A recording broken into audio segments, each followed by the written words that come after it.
मुसलमान शरीयत के उसूलों पर अमल करता है और इस्लाम के बताए हुए रास्ते पर चलता है। अब ऐसी सूरत हाल में धीरेन्द्र शास्त्री जी कैसे कह सकते हैं कि भारत का मुसलमान जो है वो नकली। बागेश्वर धाम के बाबा धीरेन्द्र शास्त्री जी ने ये तय करके बताया है कि भारत के मुसलमान नकली हैं और भारत के अलावा विदेश में रहने वाले जो मुसलमान हैं वो असली हैं।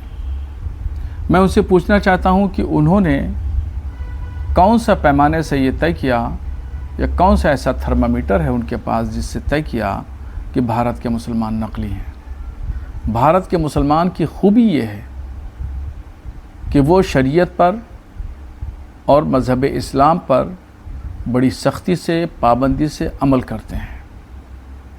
पूरी दुनिया के मुसलमानों को ले लीजिए और भारत के मुसलमानों को ले लीजिए तो भारत के मुसलमानों में ये खूबी और ये खुसूसियत आपको हर जगह मिलेगी।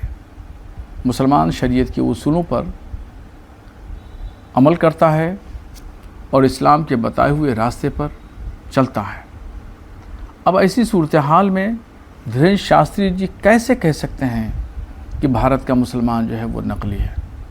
और उनको समझना चाहिए कि पूरी दुनिया में जितनी भी औलाद है, इंसानी आबादी है, यह हज़रत आदम अलैहिस्सलाम की औलाद है, उनकी नस्ल से है। और हज़रत आदम अलैहिस्सलाम मुसलमान थे। और दूसरी बात उन्होंने जो कही वो हमेशा भारत को हिंदू राष्ट्र बनाने की बात करते हैं।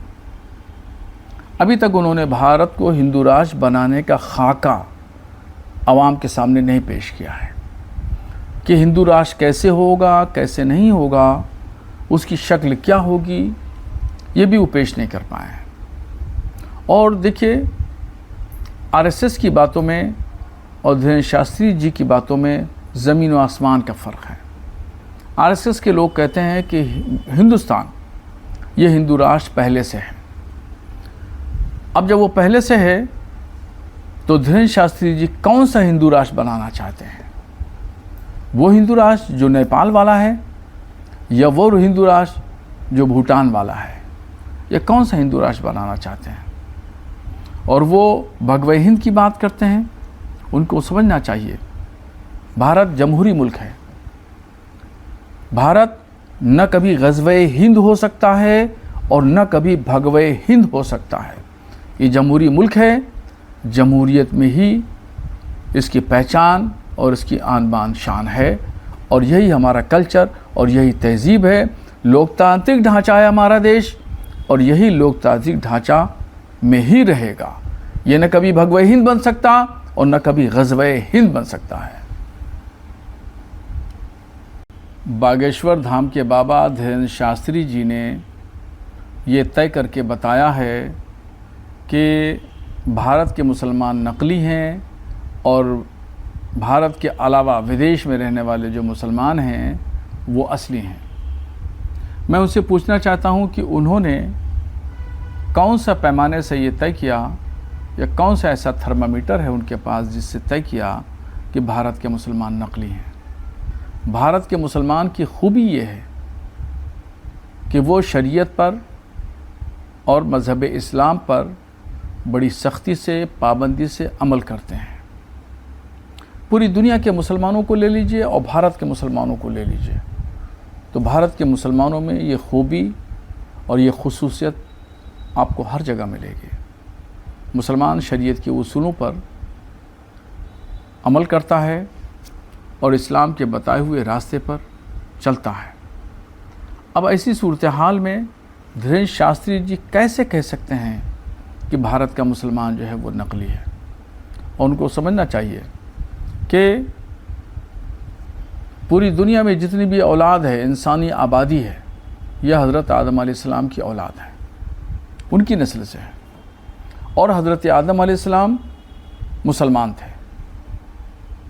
और दूसरी बात उन्होंने जो कही वो हमेशा भारत को हिंदू राष्ट्र बनाने की बात करते हैं। अभी तक उन्होंने भारत को हिंदू राष्ट्र बनाने का खाका आवाम के सामने नहीं पेश किया है कि हिंदू राष्ट्र कैसे होगा, कैसे नहीं होगा, उसकी शक्ल क्या होगी, ये भी वो पेश नहीं कर पाए हैं। और देखिए, आरएसएस की बातों में और धीरेन्द्र शास्त्री जी की बातों में ज़मीन और आसमान का फ़र्क है। आरएसएस के लोग कहते हैं कि हिंदुस्तान, ये हिंदू राष्ट्र पहले से है।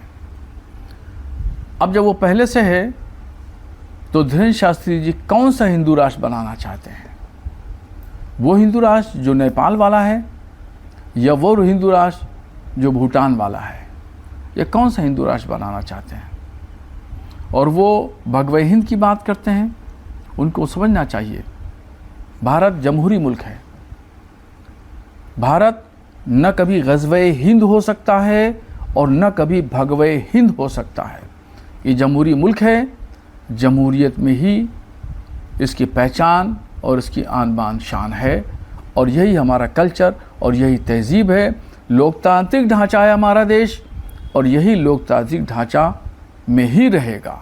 ये न कभी भगवे हिंद बन सकता और न कभी गज़वे हिंद बन सकता है।